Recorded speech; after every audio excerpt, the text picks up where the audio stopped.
Hey folks, Eshin Lacoste here with another segment at All Wyse Transformation, where we talk about mental health, spiritual practice, and self-care. And in today's particular segment, we're talking about the journey of becoming a therapist, the journey of becoming a supportive coach, and the process that goes with that. And I have an awesome guest joining me today. Trevor, do you want to introduce yourself? Yes, I'll introduce us both. My name's Trevor, and this is my kitty Yzma. So she's just super interested in everything that's going on right now. I love Yeah. it. Aw. So I usually start with asking folks, what what has your curiosity these days? Like what makes you what are you currently curious about? Currently curious about. So my mind's kind of going to this presentation that I've got for work, and I'm going to be presenting on, just giving services to clients that have non-conforming gender identities, transgender clients, and what to do when a client is asking for resources about reassignment surgery. Mm. Mm. So I've been gathering resources for that. People in my local area who will write letters of recommendations to surgeons Mm. and that take the state run insurance and whatnot, and just trying to get people connected or my fellow providers connected to resources. Mm. Mm. And then it'll be a kind of an open discussion, right? I don't want to just drone at them with a PowerPoint. I want it to be like, what are all your experiences? All of us kind of talk together. So part of my mind has been on that. Um, Other things that I've been looking into, just kind of like down the road, dreaming of EMDR certification and, you know. So I did my training for EMDR. I'm not certified because I still need to do another 20 hours.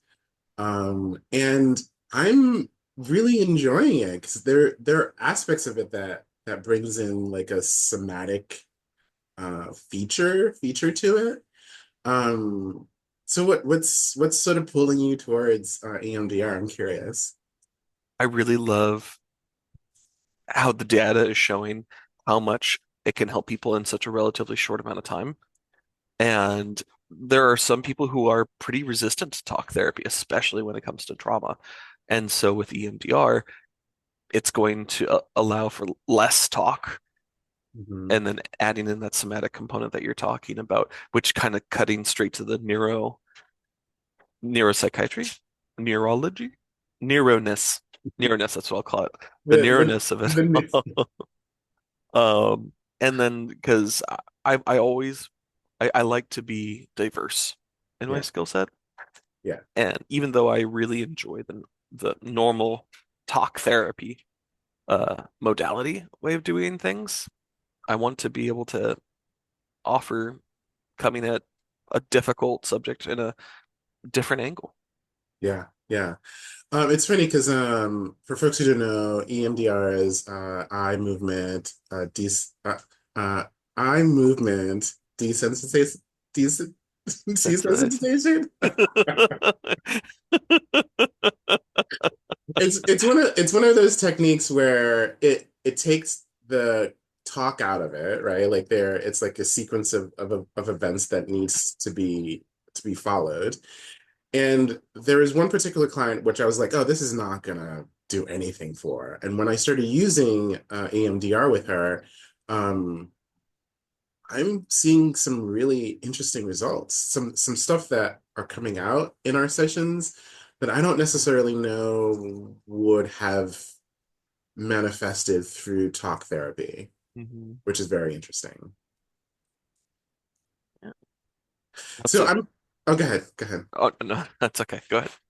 So I'm curious, like, why this particular path of becoming a therapist in general? Like, what sort of what's that spark of I want to be a therapist? Um, just the money. entirely the money, the riches that are going to fall down upon me for being a therapist, I will just be drowning in the Benjis. It's true, folks.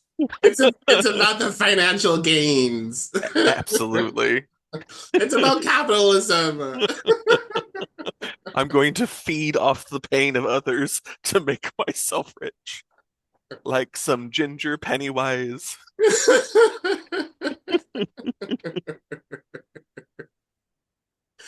Uh, I love it. Serious, super I serious. love Uh, it. no, for me though, for me, I always knew that I liked holding space for people, even when I was a kiddo. I knew I was always a little bit more empathetic than the average kiddo my age, but when I was younger, I discovered, that faith and religion can be an outlet for that. And at first, I'm like, I just want to be a pastor, right? I want to, you know, study the Bible and also really learn how to help people and hold space. Uh, Another make money making career right there, man. money was always at the heart of it, and so that was originally what it was. I think the way that I've kind of thought about it now is back then I used to think that I had the absolute answer for the biggest questions in people's lives and I need to give it to them. But then when, through life changes and stuff like that and me seeing things in different ways, I no longer had interested in being a pastor. So I was like, okay, what's going to be a career that's actually going to make me happy, right? That's going to use my skill set. And so I thought, okay, therapy. And then so when I'm studying all the different modalities and theories and stuff, I learned that I don't have the absolute answer for people. I want to help clients find their own answer. Mm, mm, And so that way they can go about their lives. mm. Yeah.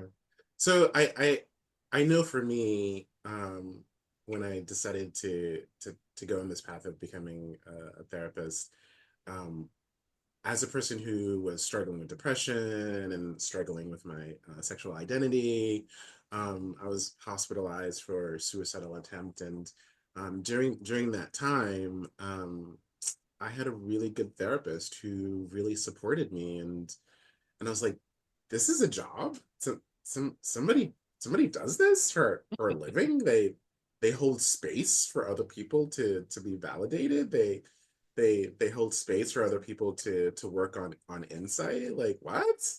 What? Oh, okay. I guess that's what I'm gonna do. It's a very interesting field because it's one of those things where I feel like it really relies a lot on relation, like a lot on Mhm. trust and that sort of therapeutic alliance, right? Absolutely. Yeah. Um, what specific what sorry, what do you hope to achieve by becoming a therapist? Hmm. I think that has also evolved over time. I think on a subconscious level, there was a bunch of stuff that I wanted to fix in my life. Like you started your journey, like you said, from a place where, you were hurting and then you saw an example of what the career could be. I think there was a part of me that really wanted to understand myself a lot more at the very beginning and kind of heal what was going on. But then also wanting to help people. So there was both of those. And I'm so sorry, I totally lost track of your question. No, so in the sense of like what are you hoping to achieve? Because I know that you're joking about like the money piece, which Yeah. because it is interesting because I don't think I necessarily went into this field for the money piece, but some of the things that I'm learning about myself is how to be more present. That I'm also working on my own stuff at the same time that sometimes I'm helping other people work on their stuff. And so I sometimes feel, not that I use those therapeutic moments to work on my stuff, to be clear, but it helps me reflect on that this journey about being human is messy, it's Yeah. fun, it's different, it's awkward, it's um and so for me, trying to achieve more awareness about my own um mental well-being or my own psychology, like what makes me tick, and I find through the process of connecting with people, through the process of doing my job, um I'm just getting a better understanding of myself. Mm. Thank you for reminding me of the question. I think, yeah, I think there's also a part of me that wants to understand myself, kind of my place in this world. And, but also what I hope to get out of the work is I firmly believe in living what I call a pro-social life. Hmm. Um, I want to, in my own small way, add to the community around me and helping people to heal from their pain, helping people to move forward with their goals, to be safer, to have more skills in order to cope with things. I see that as a way in order to make a more pro-social community around me. Hmm. And also I think maybe another thing. So first it was, kind of understand and heal myself, encourage pro-social behavior around me. And then also I would say to have a fulfilling career. Hmm. I didn't want to just collect a paycheck. I really wanted to find something that I was passionate about. I learned early on what it's like, for some people who don't necessarily have as much choice as I did, to just do a career because it pays enough, Hmm. not because they like it, not because they even tolerate it. Yeah. But because it just has to be. And so I tried to set myself up in a position to where I didn't have to choose something just because it paid the bills. Yeah, yeah, yeah. I wanted something that utilized my strengths. And I'm also very grateful to my partner who was able to support me while I was doing all that education and all those unpaid internships. Well, I know you and your partner are awesome together. You're like for me, you're like sort of like the power couple. And I'm like, if I ever get into a relationship, I want to be in a power couple like you and your What's partner. our power couple name though? So like if we're going to if we're gonna go there, let's what's the power couple name? Power couple in the sense of Well, no, I mean like when you blend our two names together, are you thinking Tregory? Are you thinking oh, Grever? I like Trevor.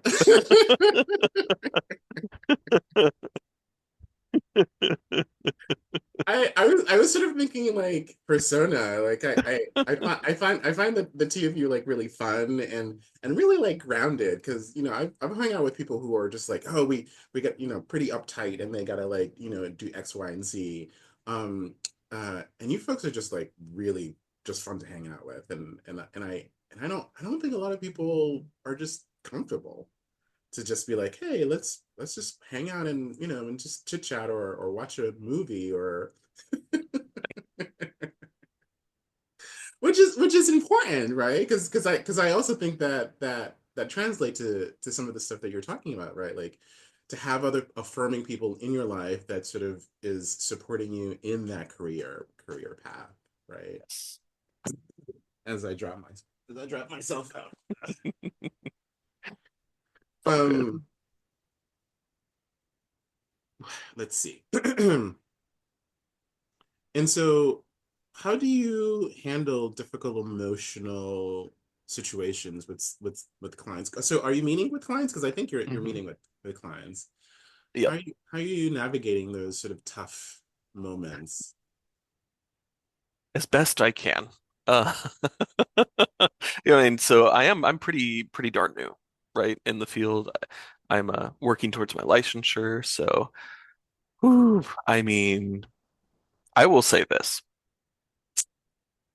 I can read in a book what countertransference is and try to understand how, you know, my own stuff can be triggered when clients say their stuff and then but to have it happen in the session, especially like one of the first times, ah, like there's that pressure in order to, you know, have an affect and display so that way you're not distracting them Yeah. during their session Yeah. sort of thing. Sometimes it can be hard. I am hungry to find multiple different ways in order to manage different things. Mhm. Um, and I'm learning new stuff every day, right? Because I mean, so how do I manage some of the emotional stuff? So sometimes I'll go through maybe a few different scenarios, and some of the things that people have told me that help me out.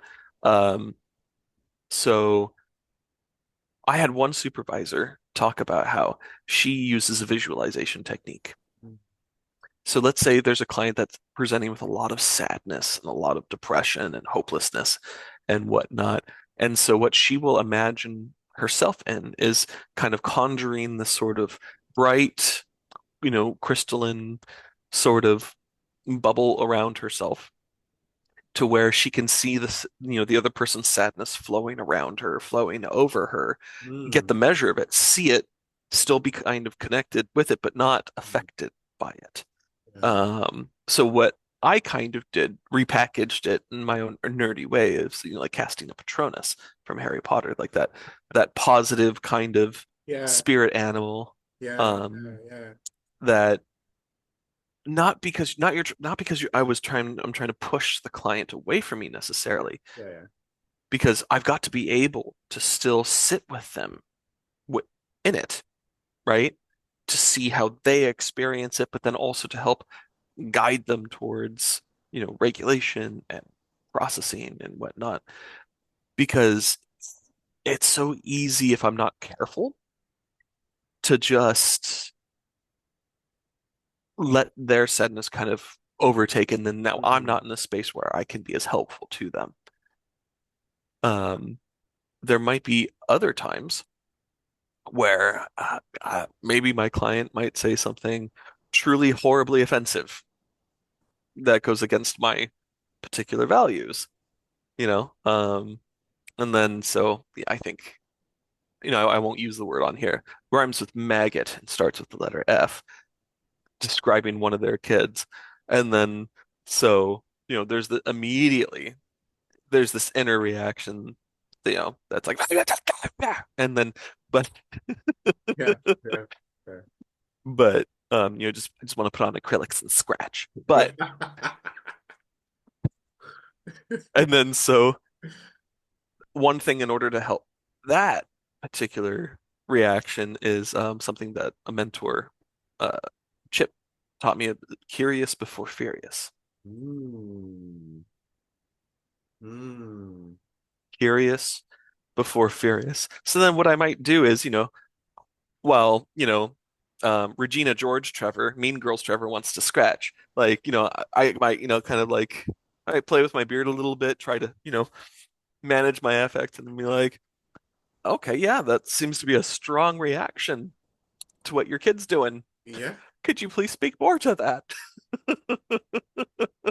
Trying trying to kind of like manage the face. And there's that part of me that hopes if I manage face, I can get through this little moment and then, continue to help this client in that time. Yeah. Yeah. Um, Curious Before Furious has helped in quite a few different situations. Sometimes I'm working with angry kiddos who do not want to be there, Mhm. and they have vocalized that. They're like, the court is making me be here or I'll go to jail. Yeah. My parents are making me be here or they'll take away my phone. Yeah. Yeah. Yeah. And then some of the things that they might do, like, drawing a big old dick on the wall with a marker. That happened recently. The thing that's sort of coming from me is that the more that I do this, because I've been doing this for maybe close to 20, 20, 25 years or so. And as I'm sort of hearing you speak, and I think maybe we've talked about this, but I feel like the art of therapy, the art of coaching, the art of holding space for people is an art form, right? Hmm. And I think, each therapist, each facilitator, they have their own style, they have their own flavor, and I think that's due to education, that's due to training, and obviously experience in the field. But it's an art form. I think, right? It's very magical in the way of, like you describe, that sort of visualization of creating that crystal or a bubble, right? It has a magic flavor to it, Yeah. and I don't know if people are aware that there is an exchange of energy that happens. There is this sort of space that it's created, that you're like, oh, I'm in sync with this person. Like you could tell energetically wise, or I'm aware this person does not want to be here, and they're doing everything that they can to not really engage in the process, and that's okay, right? Like that's Yeah. that's that's that's their journey.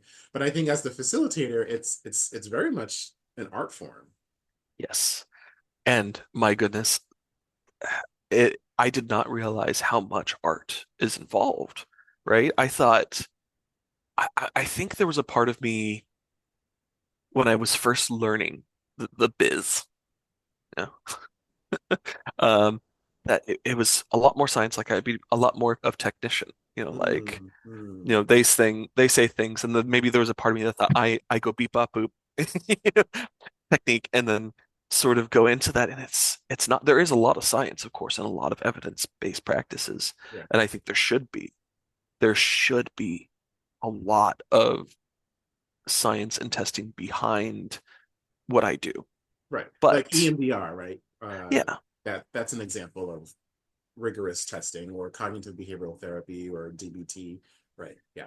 Yeah. or asking open-ended questions compared to close-ended questions.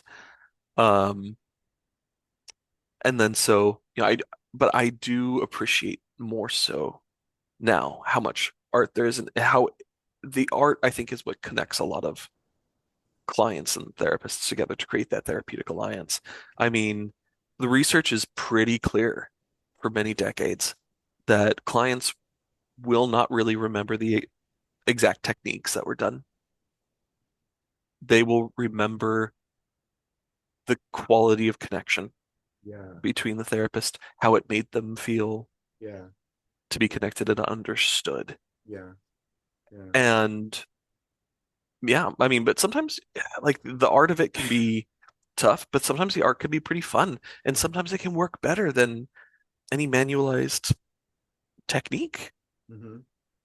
I mean, yeah, I mean, sometimes what I call art is also kind of trying to like just throw spaghetti at the wall to see if It'll something stick. sticks. I've done that.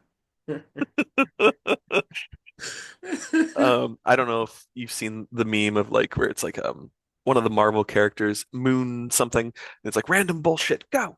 Like just kind of throwing everything.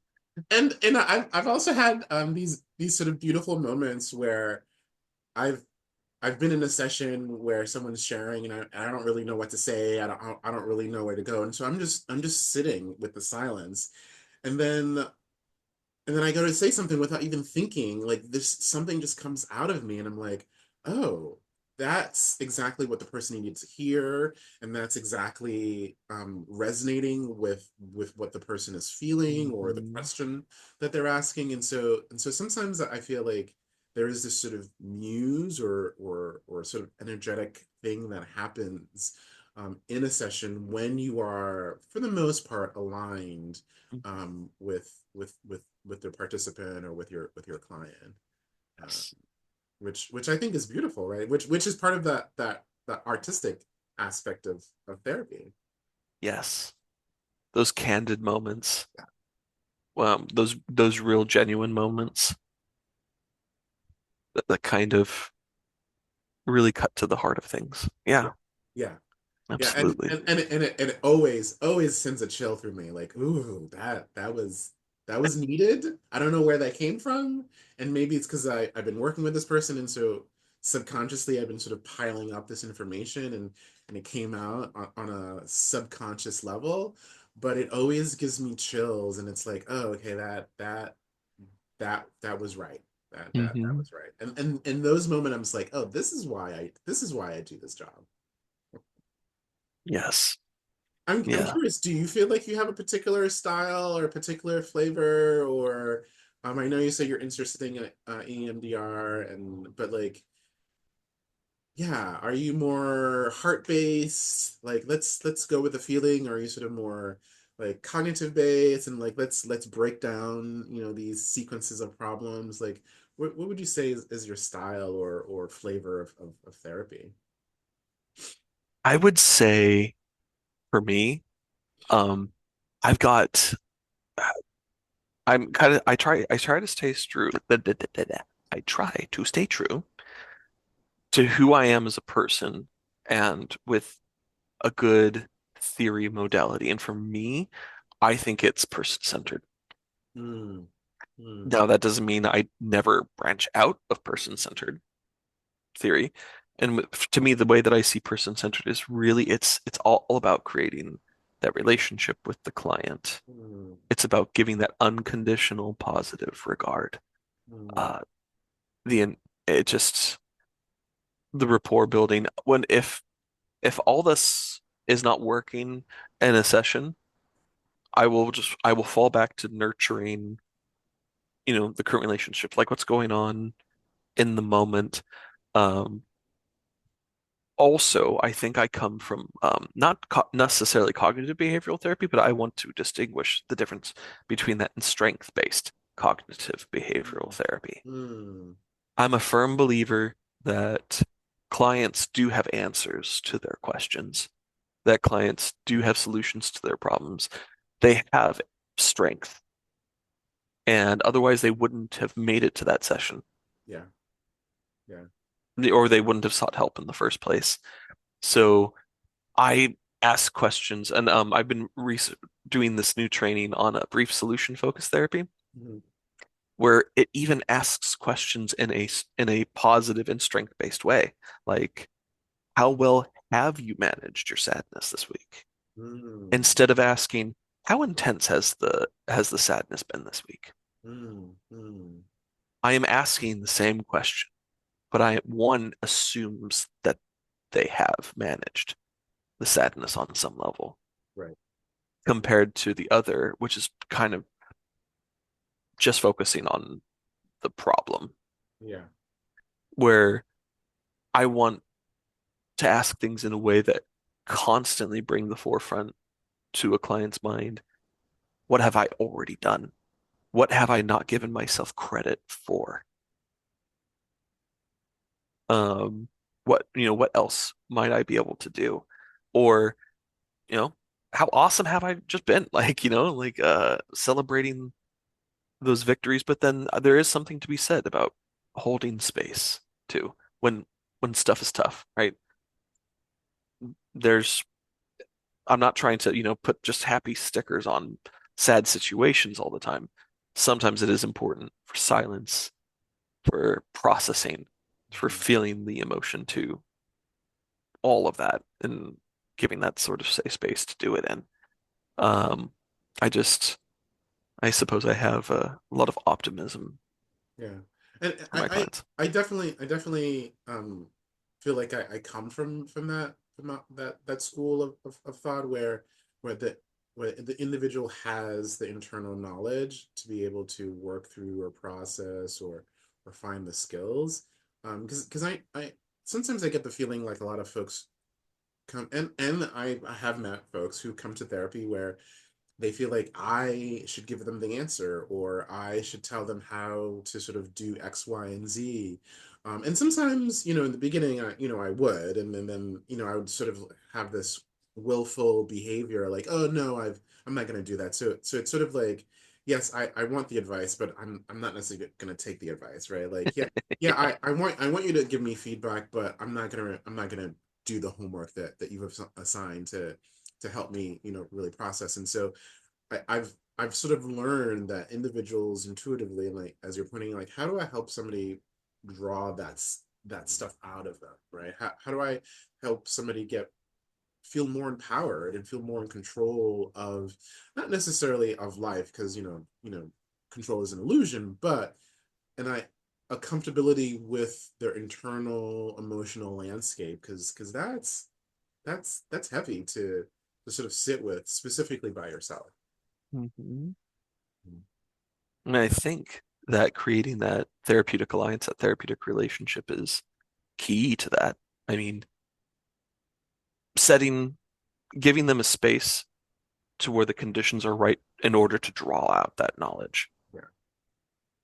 Because I've seen lots of clients who they have a ton of strength, but they have a whole bunch of really tough, awful, horrible situations and processes that don't serve them well anymore, that just muddy the waters, right? And then it might take several sessions, it might take even more than that, but for there to be enough clarity, things to slow down just enough to, to where they find, oh, this has been there. I Hmm. can use this Hmm. um, to create the circumstances in that office or through telehealth Yeah. to where things are still enough, clear enough. I will seize on this. I will grab it. Hmm. Hmm. Do you think that therapy should be like a lifelong thing? No, absolutely not. Anytime I'm doing an intake, I I try to talk about I don't call it termination anymore. I like to call it graduation. Okay. Yeah. Yeah. I think especially with kiddos that resonates a lot. Like you were moving from the second grade to the third grade, like Yeah. Yeah. in intake, and and I usually kind of bring it up too when I do treatment plan reviews, where we talk over their goals and stuff like that. And in an intake, I will say, hey, good therapy should have a beginning, a middle, Yeah. and an end. Yeah.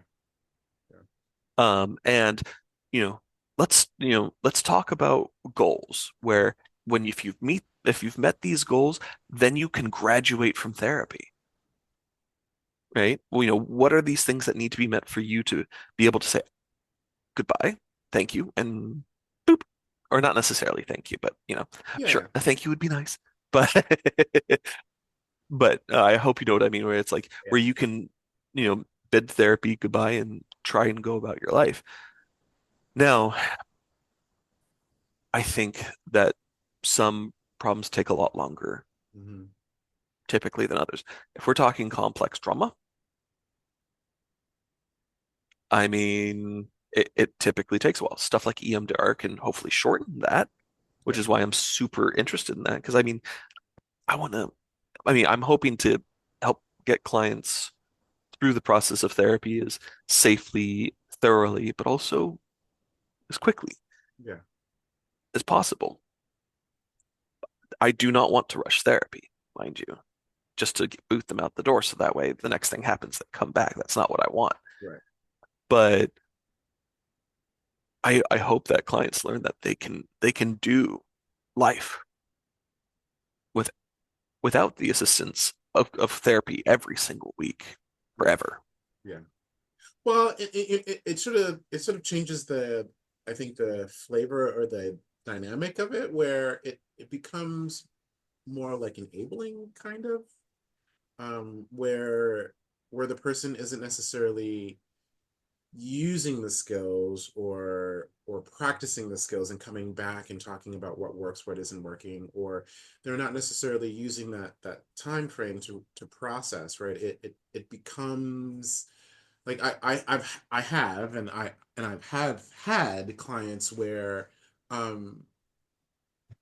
therapy is their only social outlet, where we're Yeah. coming to therapy because either they've been institutionalized for so long, or either because, due to their mental health, they've burned so many bridges Yeah. that no one else is able or willing to sort of have them anymore, right? And so sometimes, I am or therapy or the agency is the only place that they have where they have connections with other people because um, they're so isolated due for a variety of reasons.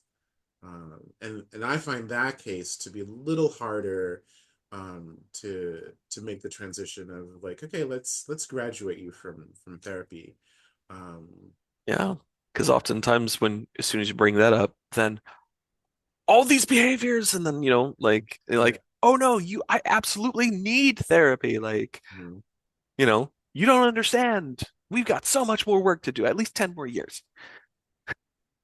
I struggle with that too. There's been clients where maybe it's the older person that doesn't have any of that sort of social connection. And I've tried a few different ways for a few different clients, and it's always kind of hard. Um, I think I asked one client, you're like, "Hey, when was the last time you branched out to expand your social circle?" Yeah. Well, that was like several years ago, and it just didn't end well. And then this is when I was pretty new, and I was like, okay, well, I mean, because we've been meeting weekly for around a year and whatnot. And we talked about their progress and stuff over the last few sessions. And I'm like, what is therapy for you now? And it's like, well, it's nice to talk to someone. And Mhm. I, and then I said, it is good to talk to someone, but therapy is, there's also, a certain thing like, I think I talked about medical necessity without calling it medical necessity. And then, so I'm like, how much of, therapy is your social connection? And they were like, oh, probably 100% no one else Yeah. will talk to me. And then like, okay. And then when I ask you to expand your social circle, what does it make you think? And then like, well, it actually makes me angry because it makes me think like you don't want to talk to me anymore, that therapy shouldn't be just a social call. Yeah. And then so there's that part of me that's just kind of like, Yeah. Yeah. Yeah. Yeah. so those moments are tough. Those moments are so tough. And but it reminds me too that I will see therapy one way and a client may see it in a completely different way. Yeah. Yeah. And which can be a little bit tough. And then that's when, okay, let's circle back. Yeah. Like, you know, about, what are the treatment expectations? What are the goals? Clients will, I can't control what clients think, right? Just like clients can't control how people around them think or behave and whatnot. But all I can do is my best in order to try to talk about agreed on expectations, of course, adjust with them Yeah. throughout the course of the relationship. But then at some point, it's like, hey, you've hit your goals. Like we've gone through all of these. Yeah. And it's sort of like that ambiguity, right? Like sometimes folks just are in that place of I don't know if I could do this on my own and getting them comfortable. And there are some folks who can't and they're going to need the support of the agency or the system or the therapeutic modality. But I think it's sometimes it's the ambiguity of what is my life going to look like without this person, right? Like, there's a bit of a abandonment feeling to Yeah. it, right? And being able to talk about, this is not necessarily abandonment. This is sort of like a change in relationship or a change in your life, right? And I think it goes back to what you were sort of saying in the sense of that folks are a little bit more resilient. If I internally have some of the answers and I just need to sort of be still and listen, that's getting more resilient. And I think part of our job, or at least I like to think part of my job is getting folks to be more resilient in their sort of day to day, whatever that looks like for Yes. folks.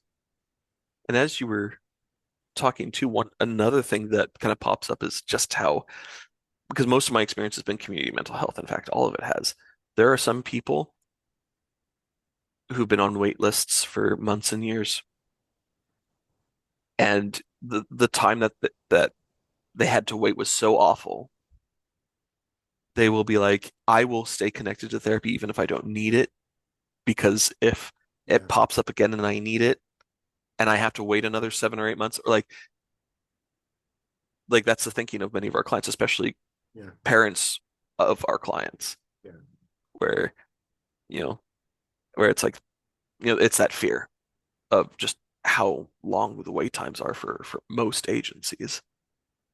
And I'm glad you said that because I think there is a distinction between because I also work for an agency, and occasionally do some private practice on the side, but mostly I've worked for a nonprofit agency, and I think like you get the high acuity individuals who come through an agency, and so that need is a little higher. Yep. And as there's a shortage of therapists, and so it's like trying to facilitate when there's just not enough of us. Yeah. And I think folks in private practice, and this is a complete assumption, from just my experience from the little private practice that I do have, is that I have the luxury to say no to whoever sort of comes, like, you're out of my scope of practice, or I don't necessarily feel like I have the skills, or it's a good connection. But in a mental health agency, they don't necessarily have Ooh, the way to say no. it's plug. It's Yeah, it's it's plug. You're a clinician that has this hour of availability. There's not going to be much of a conversation of how good of a match this yeah, is. yeah, Plug. right, yeah, yeah. Or at least it's kind of how it feels. Right. If Well, they're, plus I would hope, and I know for me, like, they put some attention into, like, oh, is this going to be a good fit? But overall, you're right, right? Like, somebody is gonna take that, right? Like, I may not have uh experience working with children, so I may not take anyone who's like 18, 19. yeah, I might take somebody a little older, but for the most part, right, like at least my agency, like they do make some effort, but you're right, for the most part it's like, you're going to work with a client who has developmental delayed issues, or there's a client that's been on the waiting list for substance abuse issues, and they're also struggling with psychosis, right? And so there there's not a lot of wiggle room to say, no.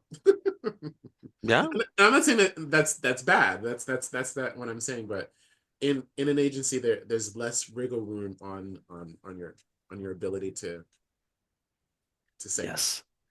But I will say, working in community mental health, there's been some times where you can see the incredible resilience of a client with low financial resources or low social support, and to see them use their skills and then even flourish in those circumstances, it can be incredibly rewarding. Yeah, But I mean, community mental health is a great place to get a lot of experience very quickly. yeah, But if clinicians and providers are not careful, it can be a black hole of need that yeah, can suck them in. yeah, yeah, And so that I try so hard to, on my own off time, to kind of nurture those needs, to get the rest and have fun, and like, um you know me, I love attention, right? I love the spotlight. I cherish it. And so a way that I might feed that need is through karaoke. Like, where I might, all eyes are on me. I'm doing a song, and in some nice gritty little dive bar. And and even though I'm not, a particularly great singer, it feels wonderful to be heard and to hear the applause. And so it kind of feeds that need. So that way, when I'm working with clients, I can really make it about them. Yeah. about their needs, their time, their I'm goals. I'm glad you're bringing that up because one of the questions is in the sense of like self-care and being mindful about burnout. And it sounds like you are really aware of like your emotional tank. Is my emotional tank being empty? You know, like where am I? Because you know our job is is really emotionally demanding. Hmm. And if you don't necessarily have a practice or something that you do that's a self-care practice, you could burn out. Absolutely. I mean, sometimes self-care is like I've got 2.5 minutes after doing notes between this client and that client. Maybe it's that little piece of chocolate, Here. or maybe it's a cute little kitten TikTok video, or just, cats being assholes to each other. I don't know, whatever. Or maybe going for a walk after between Yes. sessions if you have the availability because I know some Yes. folks they don't necessarily plan that or put that in their schedule but something yeah just like getting out of the office for 20 minutes 30 minutes you know maybe 40 45 minutes whatever but just that movement right because Yes. I've in the beginning I've sometimes scheduled clients back to back and I every hour on the hour, if they all show up, I'm meeting with somebody. And that at the end of the day, I'm tapped out. I'm Yeah. like, talking? What? I just want to like lay here and veg out and watch Golden Girls. Yes. Well, and then in those moments after a full day like that, to my nearest and dearest, sometimes I'll have to be like, I really want to engage with you, but my head is sizzling like an egg right now. Or I am so drained. Like sometimes I will take a shower when I get home to kind of like wash off the day. I do believe in the powers of rituals, I think. Mhm, mhm. And that can be a ritual, or if it's a particularly tough day, I might be in my car and literally do go, gotta shake it off. You do gotta Just you like do gotta shake it do off. some tay-tay, just shake it off. And Um, and I also think that that's really good modeling for self-care, right? Like I think if you're engaging in something, right, either doing yoga or reading like an inspirational book or listening to sort of, you know, insightful podcasts where it's sort of re-energizing you, or maybe just like doing something completely different, like singing or dancing or going mushroom hunting, right? Like doing something completely different from the task because I know I've fallen into the trap of everything that I'm digesting information wise is always about how can I use this for my career? How can I use this for to better my therapeutic techniques? And sometimes that's great, but I also need to take a step back and be like, have I gone for a walk or have I been in front of this computer screen all day, a majority of the day, like uh, gathering information to and sometimes that's not helpful for me at least yeah. um and being able to either connect with friends or go away for the weekend or planning something you know that's completely different than what I do from 9 to 5.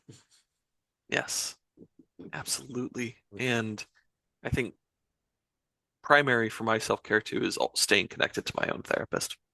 Yeah, yeah. Um, I- to me, it just baffles me how a lot of providers are so resistant to having their own psychotherapist.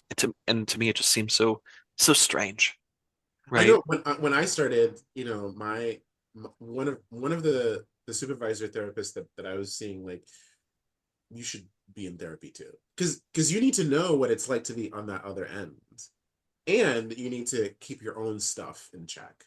Yes. I agree with you. I don't think a lot of therapists do.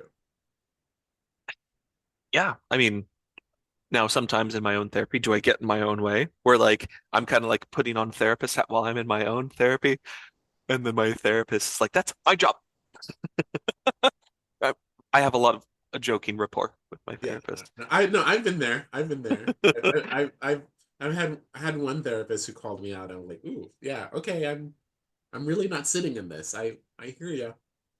Yeah. And it's been wildly beneficial for me to have my own therapy throughout this whole journey. Are you comfortable working independently or collaboratively?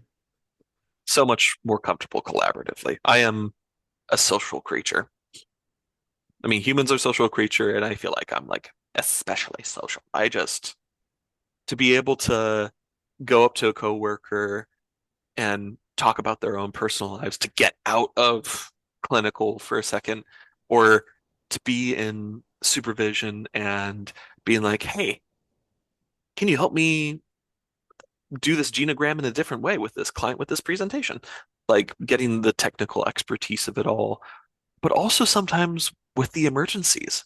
Because in mental health, we're dealing with hurt people, angry people, psychosis sometimes. Yeah, yeah. Ooh, and it is so nice to be able to press a button and just say, I need an adult. Like, I need some help here. Yeah, yeah. Um, No, I completely agree with you. Yeah, yeah, Maybe there might be one day where I might be okay doing private practice on my own. That day's kind of really far off.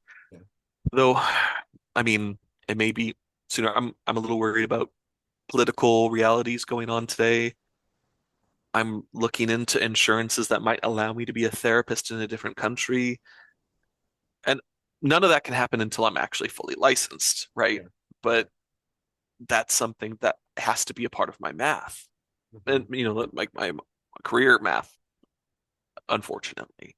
Um, so, hopefully I can stay in this country and feel safe to be in this country to Yeah. be a psychotherapist. But, Well, whatever you do, I know you're going to be great at it. thank So, you. like, I know you personally, and I know that you have a good heart, and your intention is always in a kind, compassionate space. And so, wherever the universe or the goddess takes you, that's where you belong. Um, let's see. So many questions that I want to ask you. Hmm. And you've basically answered or talked about some of them. Um, so I'm curious about like how would you if you were mentoring somebody in the process of getting into this field, what are some things you would sort of give them to think about or guide them on or Mm, say don't do that. I learned that the hard way or like or just the process of getting your license. Like how has that journey? I know I'm throwing a lot at you, but sure. the I guess the question is, if you were to mentor somebody in getting into this field, what are some of your highlights that you would definitely point out? Yeah. So if someone was going for an LMHC, licensed mental health counselor in in my state of Massachusetts, I might be like, okay, if they're at the undergrad level and just be like, hey, do you want to be more research oriented or do you want to be more like practical therapy oriented? Because the psychology undergrad is for mostly for research, and something like human services might be more towards the practical therapy end. Like you'll learn more practical skills. Um, so I mean, I am biased against, not against, I am biased towards human services as being a good undergrad pathway. And then when you're looking at master's degree programs, take a look if there's K-CREP accreditation. I don't know what the uh, acronym stands for, but K-CREP accredited universities, I think it's easier to meet the requirements for the licensure board. You can still get licensed and whatnot and have a legitimate education in a non-K-CREP accredited university, but like mine was not K-CREP accredited. It was on the way to do it, but it's still good. I know in Vermont you have to take two tests. In Massachusetts, you only have to take one, right? There's one licensure test. Yep. Okay, yeah, because in Vermont you have to do there's like a NCE and then there's like a NCBC. And I think that's the one I think you're mentioning. Yes. Um, One thing, kind of a mistake that I didn't take that licensure exam as soon as I graduated, and I'm kind of bemoaning that, or not bemoaning, regretting that, because the licensure exam is book knowledge, right? Do it while the book knowledge is fresh, and you haven't had your nose to the grindstone Yeah, doing the work, yeah, because yes, book knowledge is great, but it sometimes often doesn't perfectly translate to when your boots are on the ground and you're in the field yeah, doing the thing. yeah, And what you do in real life can often cloud what they want to hear for the book knowledge sort of thing. So probably take that exam sooner rather than later.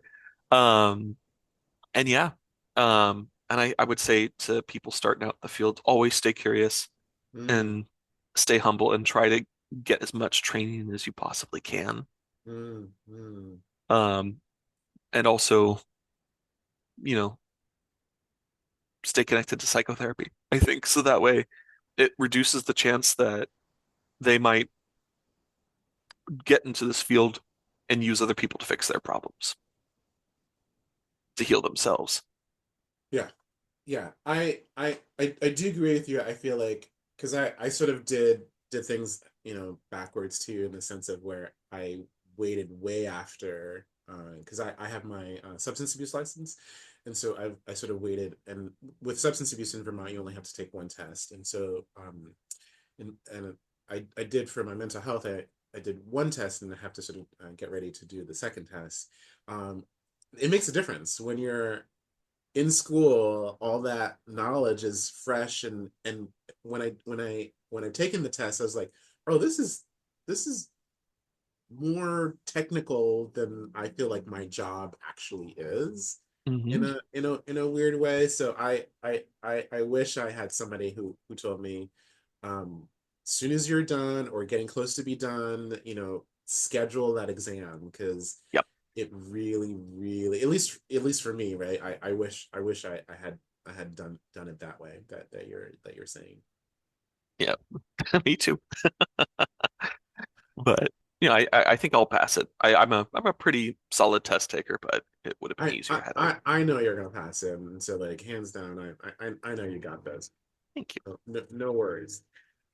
So as we're getting ready to sort of wind down, and thank you so much for sharing your journey and sharing your insight, and not to say like this journey is easy, or any career path is easy, but the way that you've handled it and the conversations that we've had offline says that you are really specifically intentional in the way that you hold space for people, and that's really important, because there are some therapists who are doing this job who should not be doing this job, and I'm like, oh, okay, there are people out there who really, one, either are burnt out because they've been doing it for so long and they're just not aware, or I've met very sort of mm, egocentric people because they're so smart that they use their intelligence as a way of belittling people, for lack of a word. And I've worked in the prison system, and I've worked with therapists who are PhD, who are able to prescribe medication, and they're engaging in unethical behaviors. And so what we do is not easy. And again, not any, most careers that you invest a lot of time in is not easy. Um, and so from what I've seen, I'm really impressed, Trevor. I'm really impressed. So as we're wrapping, any final thoughts or insights, or feelings, or things that you want to share to our viewers who are looking at this career, or just the idea of mental health, self-care, or spiritual practice? Mm. Yeah. Maybe maybe just kind of restating that it's good to be true Mm, to myself while I do this field. Like, to be as true to myself as possible with who I am as a person, not trying to turn myself into something that I'm not. And so I hope that other people who join this field do the same, where, yeah, learn the evidence-based things and, get those good skills, ground them, but know your art. yeah, Know what your brush strokes are like. yeah, Metaphors are hard. Um, know your art, yeah, and but then also be able to unplug, yeah, because it is a great thing to pursue in order to do as a career, but it is a job, yeah, right? Like it can't be everything. right, It cannot be everything. yeah. Yeah. Well, I appreciate that. And with that said, folks, if you've enjoyed what you've heard and seen today, please a thumbs up because it really helps me and the channel. And subscribe if you're so inclined to. And I will see folks on the other side. Thank Thanks. you.